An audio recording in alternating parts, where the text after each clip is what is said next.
shut down pretty quick there. I thought we might have had a chance for a new leader there. Yeah. Nice pull, Jim. That pull, 337.98.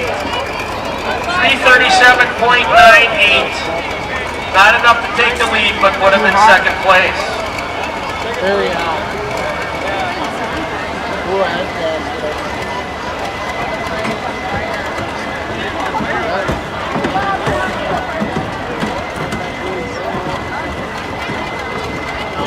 Fire department had to go out there. They think they've got a fire underneath that hood. Certainly don't want to burn up that truck, that's for sure.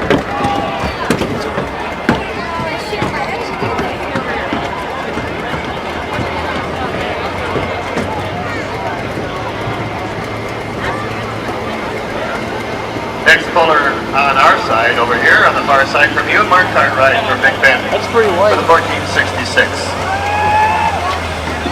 Well, Jim had quite a pull going there, and something happens like that, you just don't know, and hopefully Jim doesn't have a lot of things to fix there in that truck, but these guys got a lot of money in these pieces of equipment.